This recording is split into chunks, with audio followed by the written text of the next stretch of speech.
A partir de este momento, presentamos Ahora con Roxana, una revista informativa de entrevistas y análisis. Bienvenidos.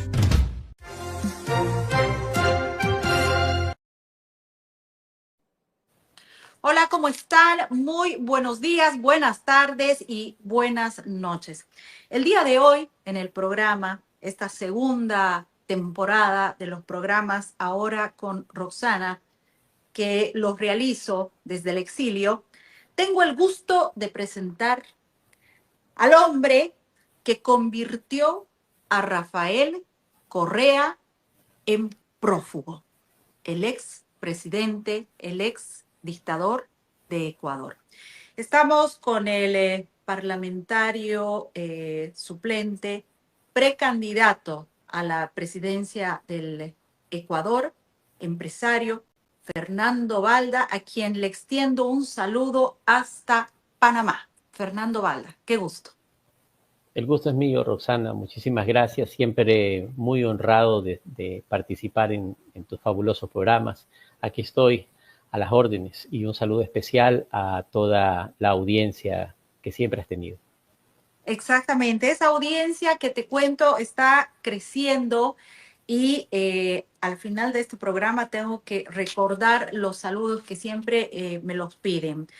Fernando, en los últimos días se ha generado algo muy importante en Colombia, más bien una decisión de la justicia en Colombia. ¿Pero a causa de qué? Vamos a recordar con estas declaraciones que vertía un policía cuando Fernando Balda fue secuestrado, no en Ecuador, no en su país, secuestrado en Colombia.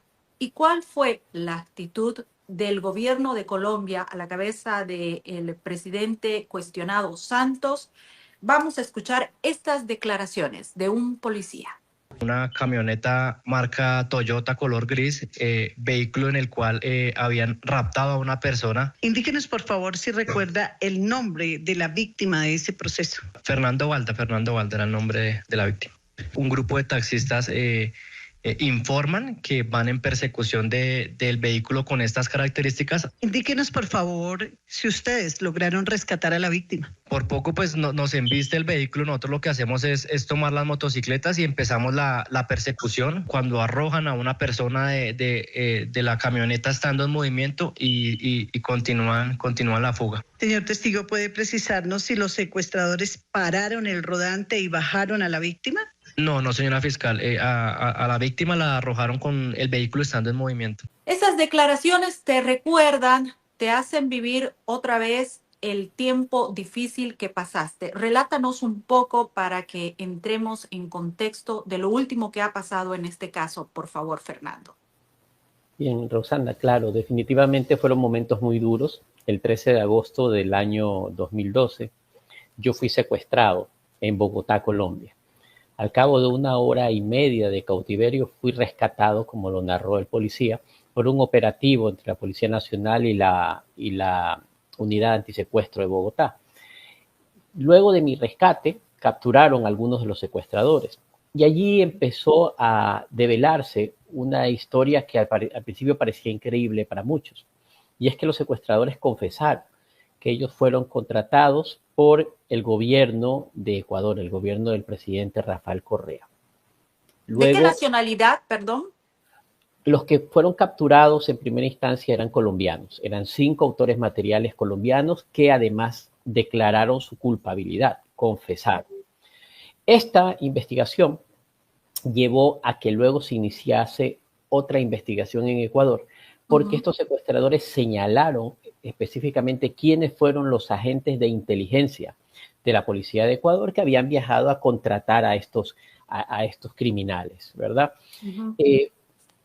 Pero como Correa estaba en el poder, no se permitió que avance la investigación de mi secuestro en Ecuador y se mantuvo en la impunidad durante muchos años.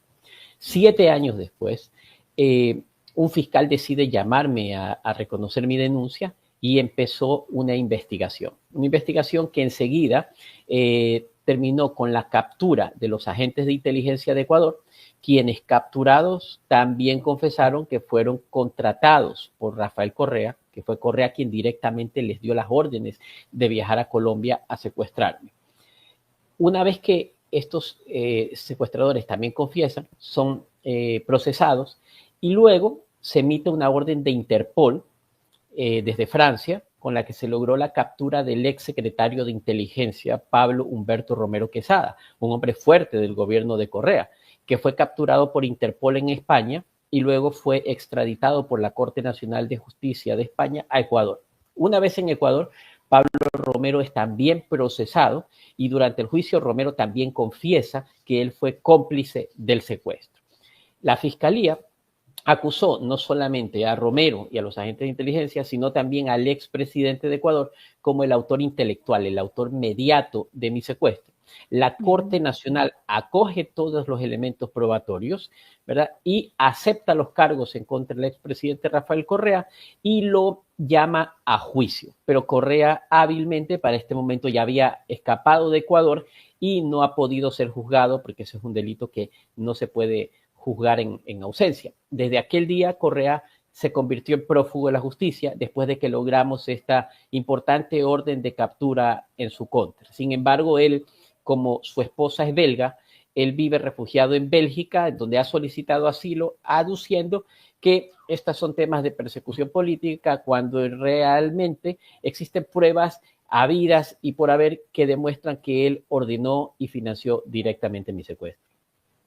O sea, ordenó, financió un delito y conformó un grupo criminal para el secuestro de Fernando Balda en Bogotá.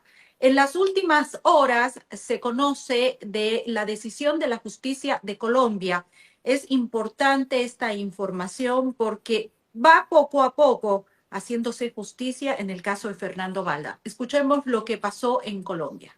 Anunciar sentencia condenatoria por delito de fraude procesal con prevaricato en contra de Consuelo Alexandra Montañez Dueñas, convocar a las partes para la lectura de la sentencia anunciada el 12 de febrero de 2025. En la lectura de la condena, el juez Fabio Bernal dijo que la fiscal Montañez llegó a acuerdos ilegales con los secuestradores y permitió que los defienda la misma abogada que asignó a Balda sin su consentimiento. Estas declaraciones son más que claras. Consuelo Montañez fue la fiscal a cargo del caso de Fernando Balda en Colombia.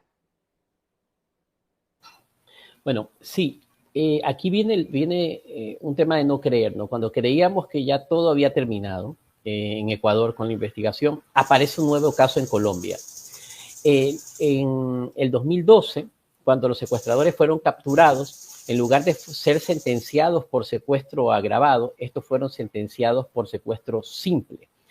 Y eso iba contrario a todo lo que ya hemos escuchado, las versiones del policía, que fue un secuestro con malos tratos, con agresiones que me arrojaron del vehículo. Además, varios miembros de los secuestradores eran también miembros de las Fuerzas Armadas colombianas, del ejército, que se habían prestado para esta operación.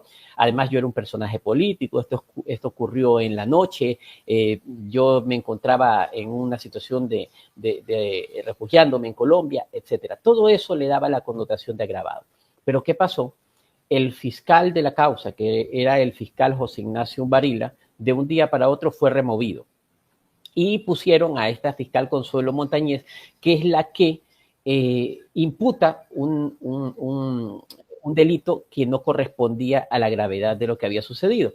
Lo que hace esto más impresentable, digámoslo así, es que ella reclutó a una abogada y le pidió que se haga pasar por mi abogada durante el proceso, para que esta abogada no se oponga a esta imputación irrisoria que estaba haciendo. Y todo eso se hizo a mis espaldas, sin notificarme a mí que era la víctima. Pero lo más impresentable de todo, recalco esto, es que esa abogada que pusieron a defenderme, unos días antes había sido abogada de los mismos secuestradores, ¿verdad? Es lo que no terminamos de comprender cómo pudo suceder esto a vista y paciencia, no solo del sistema judicial, sino de los jueces que eran los que estaban llevando el proceso, que no pudieron advertir que la que está defendiendo a la víctima había sido hasta días antes abogada de los mismos secuestradores, ¿no? Entonces está más que claro porque ahí quien estaba de presidente, entonces él es el que podía manejar y controlar estos hilos mediante el fiscal general, entonces. Yo creo que hubo un contexto más allá de eso. En ese momento, el fiscal general de Colombia era el doctor Eduardo Montealegre, ¿verdad? Uh-huh. Y mira cómo no hay nada oculto entre el cielo y la tierra y que la verdad al final siempre sale a la luz. Años después, hace un año y medio atrás, apareció una noticia en Colombia. Un señor que se llama Andrés Arauz, ecuatoriano, que fue candidato a la presidencia de Ecuador por el movimiento de Rafael Correa, porque como Rafael Correa ya no puede estar en Ecuador, porque está prófugo por este mismo caso, por el caso de mi secuestro, entonces puso un alfil de él a terciar para las elecciones presidenciales. Este Andrés Arauz luego le inician una investigación en Colombia porque supuestamente habría recibido dineros del grupo narcoterrorista ELN para financiar su campaña. El hombre ligado a Correa. El hombre ligado a Correa, el mano derecha de Correa, el alfil de Correa. Entonces, trabajando con la guerrilla. Exactamente. Y el narcotráfico directamente, sí. Entonces Arauz contrata a un abogado, pone un abogado a que lo proteja, lo defienda en las cortes colombianas. Y ese abogado resulta que es nada más y nada menos hoy en libre ejercicio el ex fiscal general de Colombia, Eduardo Montealegre, ¿verdad? Entonces, la historia se cuenta sola, ¿verdad? Yo creo que en el crimen no hay coincidencias y que eso nos da la lógica de por qué lo hicieron, de cómo lo hicieron. Ahora, ¿por qué lo hicieron? Es la otra pregunta. El delito de secuestro simple prescribe más temprano que el de secuestro agravado. Por eso es que cuando el caso comienza a desarrollarse en Ecuador, la defensa de Correa y la defensa de los otros implicados, lo primero que ellos adujeron es que el caso había prescrito y que debía ser archivado. Y lo hicieron al unísono, lo hicieron como que si lo hubieran coordinado, como que si lo hubieran planificado entre ellos. Entonces, ellos buscaban la prescriptibilidad para poder lograr impunidad. Y de hecho, hasta el día de hoy, en todas sus alocuciones en medios de comunicación a nivel internacional, Correa dice que el caso es un fraude porque debió haberse archivado porque ya había prescrito. Con lo que sucede hoy en Colombia, se les cayó totalmente esa tesis falsa y además quedó develado de que hicieron un fraude para poder intentar la impunidad que buscaban.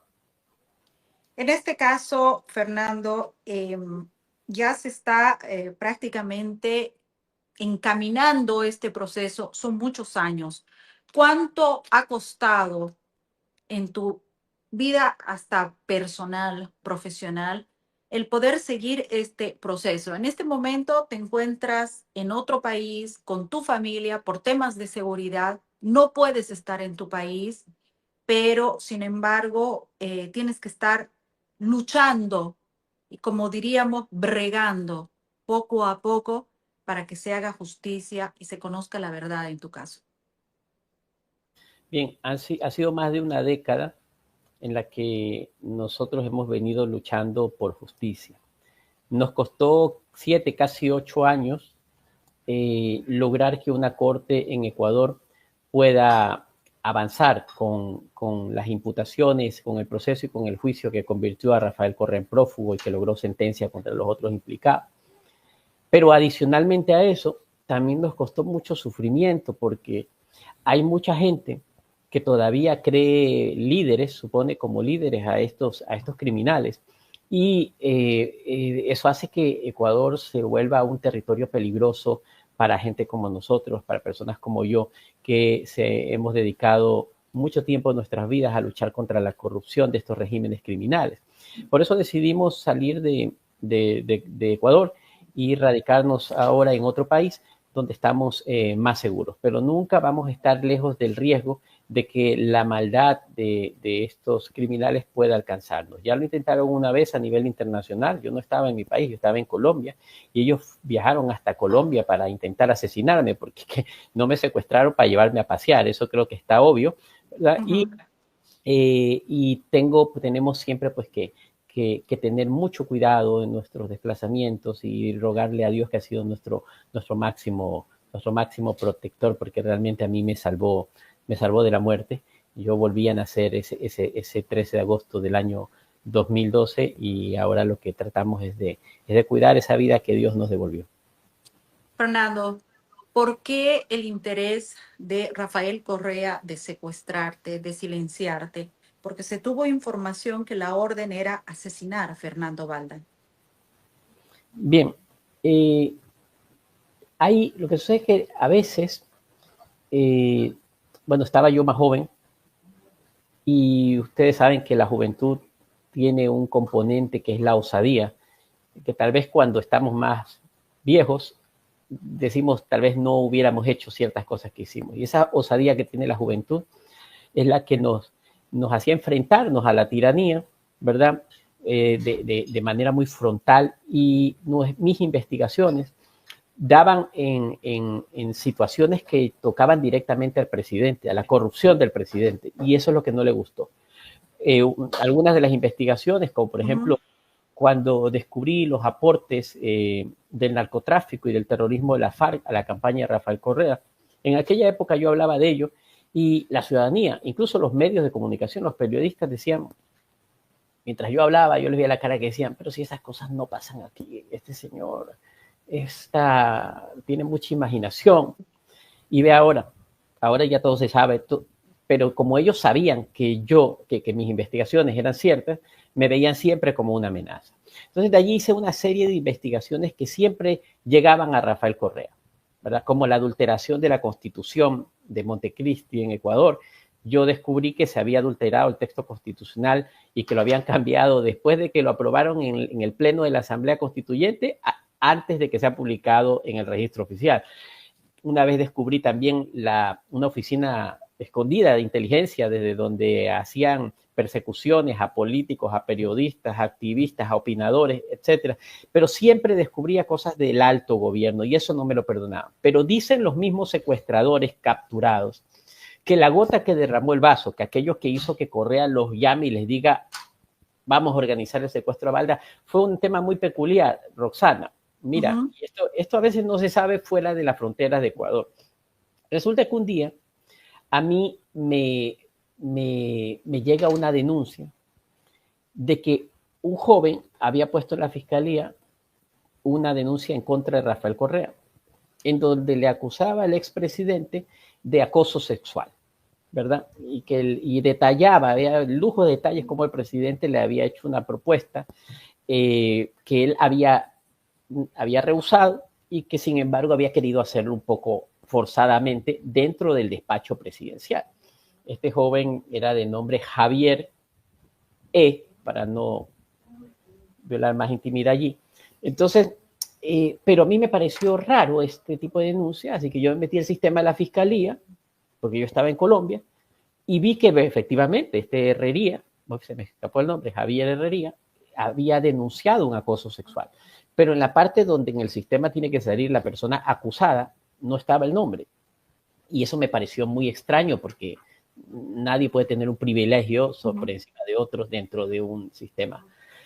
Entonces yo mandé a que investiguen personalmente en la Fiscalía de Ecuador, y me sacaron copia de la denuncia original.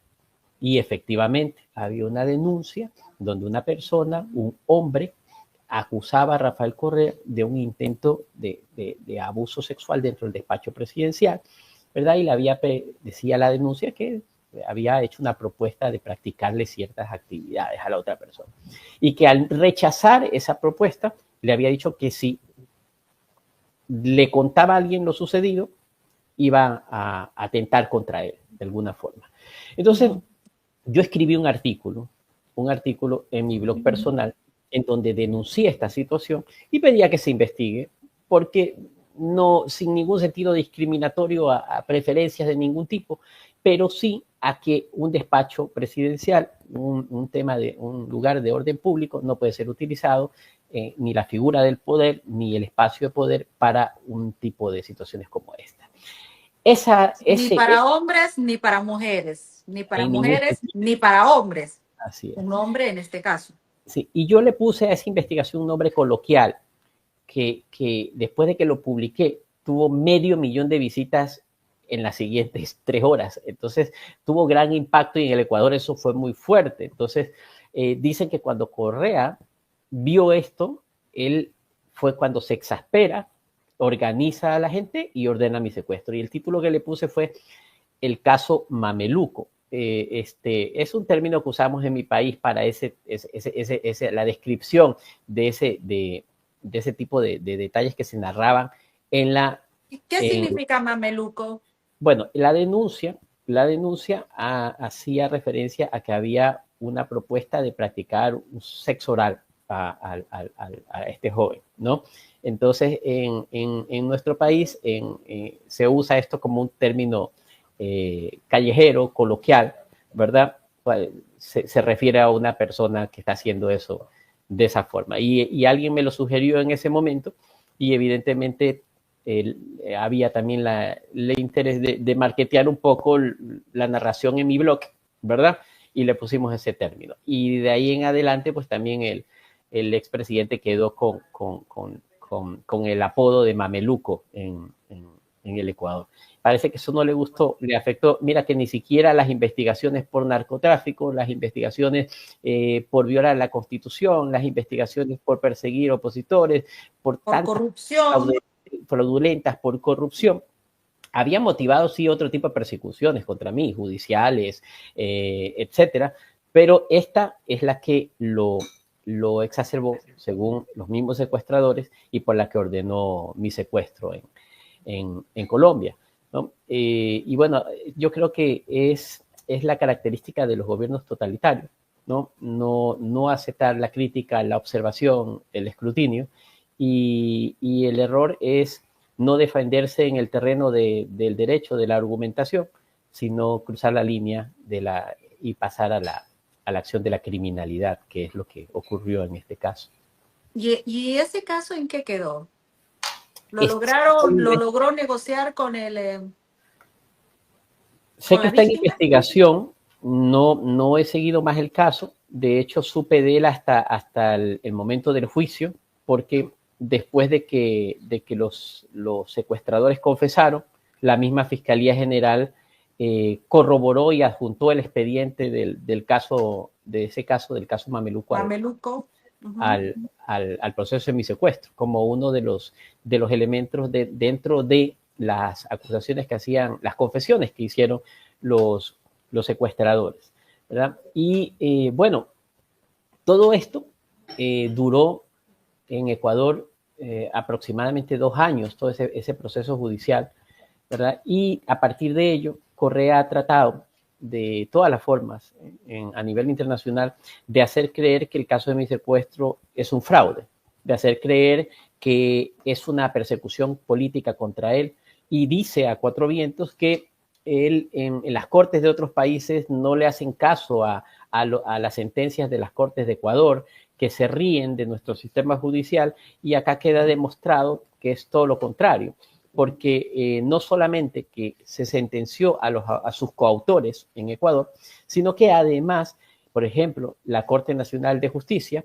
de España, Interpol capturó a Pablo Romero, al secretario de Inteligencia, y la Corte Nacional lo extraditó a Ecuador mediante un pedido en este juicio. Y ahora Colombia nos da 2 veces la razón, ratificando de que el secuestro fue un secuestro agravado y no un secuestro simple, y de esa forma pues se ha quedado sin piso ese intento de buscar una impunidad futura, ¿no? Donde él iba a buscar no solamente inseguro que se desestime el caso de mi secuestro, sino que a la final declararse perseguido y hasta buscar una reparación a futuro que definitivamente no merece. Lo que merece es la condena, la captura y cumplir con una sentencia que seguramente lo va a esperar en Ecuador hasta que pueda ser capturado.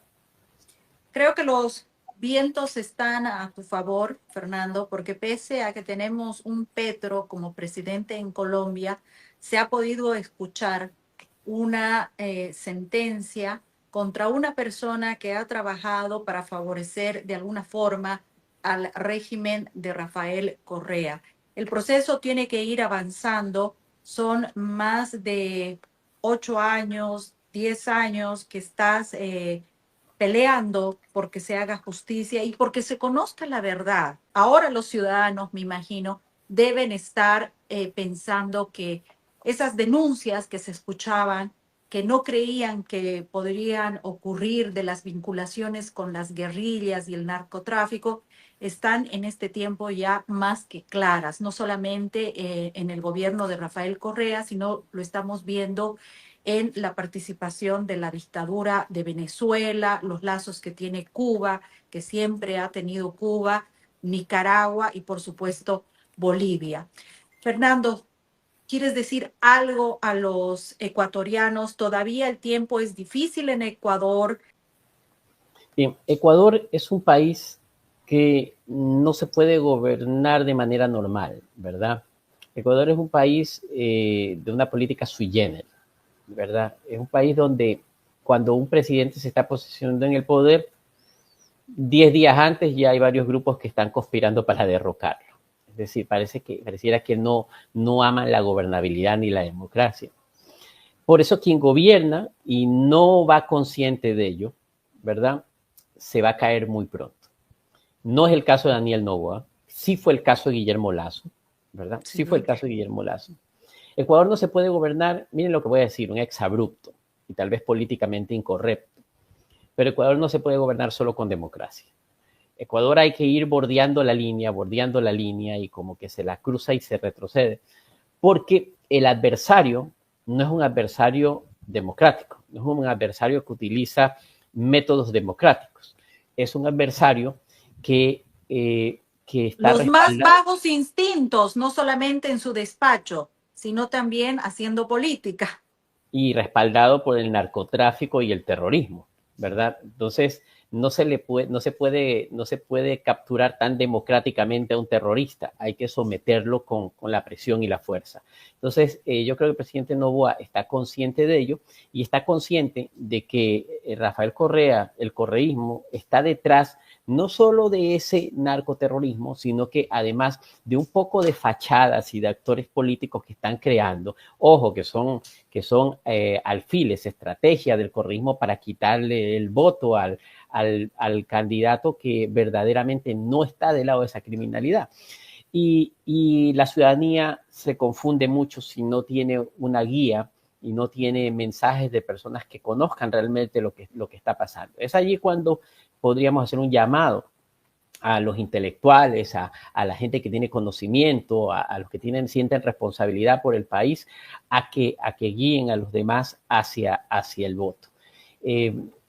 Esto que se está viviendo en el país, donde ya llegamos a un momento a parecernos a los países a Sinaloa, etcétera, gracias a Dios está disminuyendo. Lo que está haciendo el gobierno está siendo efectivo. Nunca va a ser suficiente porque es muy duro lo que vivimos, ¿verdad? Ya tenemos bandas organizadas que están dotadas de armas, de fusiles, que se le cruzan en el camino a alguien y se bajan 30 y disparan, y cuando hacen los levantamientos de los cadáveres resulta que tuvieron 300 balas, 500 balas que se dispararon contra la humanidad de una persona. Entonces, son cosas muy duras las que vive el Ecuador y que hay que saber. La herencia que ha dejado Rafael Correa, ¿no? Porque o el sistema que deja el socialismo, los socialismos, las dictaduras en Latinoamérica. Tú lo has dicho, Roxana, eso no puede suceder de un día para otro. Esa es una herencia que nos dejó ese narcotráfico con el que trabajaba Correa, que permitía toda esta labor. Y ahora, como se los está combatiendo, entonces están reaccionando, ¿verdad? Yo tengo fe en que el Ecuador puede salir de esta situación, pero siempre va a ser si es que no olvidamos el pasado y si no retrocedemos al pasado, ¿verdad? Entonces hay una juventud que es la que ahora vota, que se está enterando recién todo esto que estamos hablando, que se está enterando que existe un tipo que pudo hacer todo esto, que le hicieron esto a Fernando Balda, que mataron a este, que secuestraron a este, que se robaron toda esa plata. Entonces hay que ir hacia esa juventud y decirles lo que pasó para que ellos tomen la decisión. Solamente si ellos conocen la historia, lo que ocurrió, ellos van a poder tomar una decisión electoral, y en eso hay que trabajar. Hay que hacerle un llamado a esa juventud a que se enteren, a que pongan un poquito de responsabilidad en conocer qué es lo que ha pasado, quiénes son los que robaron, los que asesinaron, los que secuestraron, y tomen su decisión en las urnas. Lo vamos a ver en alguna papeleta, Fernando Balda, hay el interés de retornar al Ecuador. Hablamos de alguna candidatura, una posible candidatura para Ecuador. Roxana, para mí fue muy duro dejar mi país, ¿verdad? Sí. Porque como toda persona creo que ama el lugar donde nació. Es un lugar donde lamentablemente hoy hay una criminalidad tan avesada que trabaja con esos adversarios políticos que yo tengo. Entonces, Ecuador como Estado no tiene la capacidad de mantener con vida a alguien como yo, ¿verdad? El esfuerzo sería demasiado grande y no me lo van a dar porque yo soy un ciudadano más, ¿verdad? Entonces decidí salir de mi país y me han pedido que regrese muchas veces a participar en elecciones, a que esté allá haciendo activismo, pero creo que todavía no son las condiciones. Creo que en este momento valgo un poquito más vivo que muerto, y para mi familia por lo menos, y estoy dedicado totalmente a la actividad empresarial, a la actividad privada y a cuidar de mi familia, que también es una tarea muy importante y con muchos retos.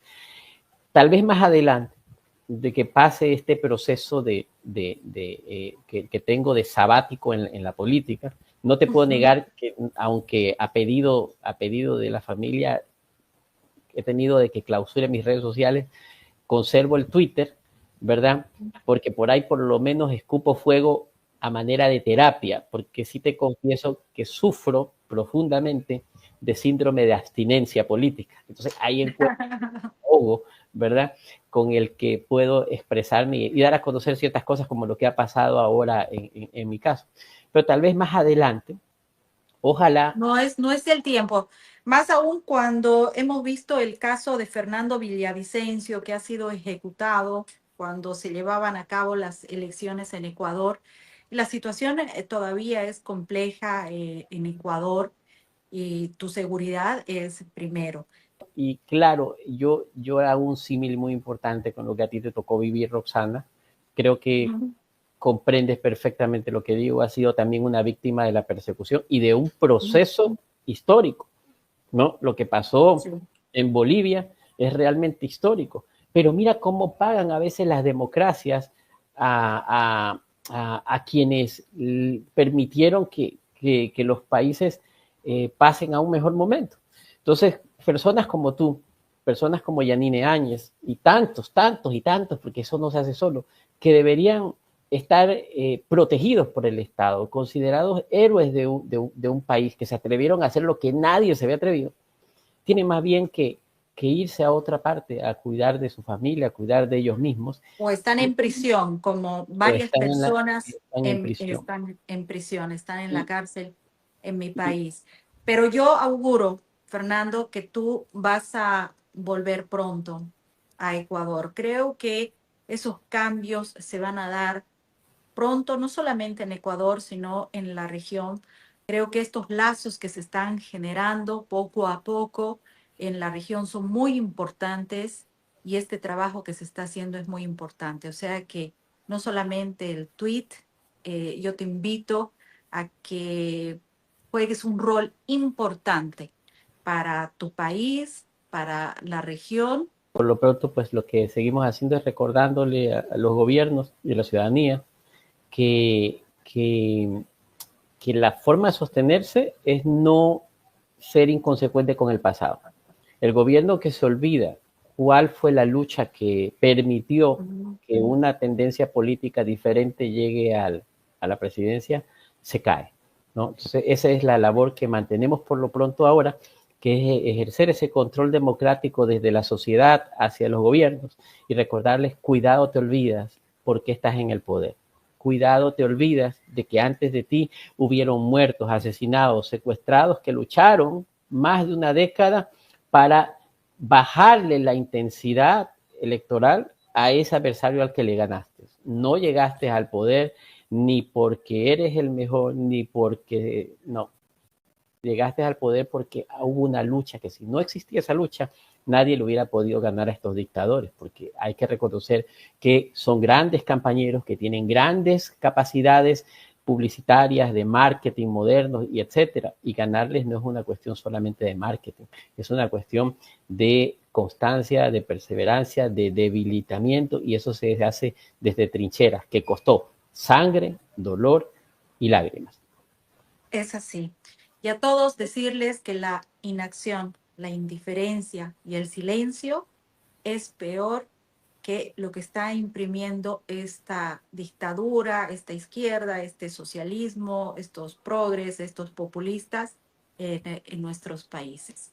Muchas gracias, Fernando Balda, empresario, parlamentario, ex parlamentario, ex precandidato a la presidencia del Ecuador, ahora en el exilio en otra ciudad, al igual que yo.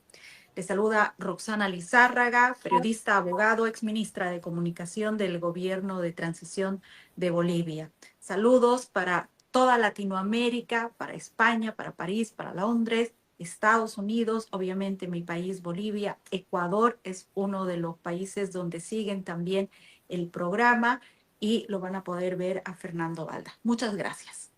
Muchas gracias a ti.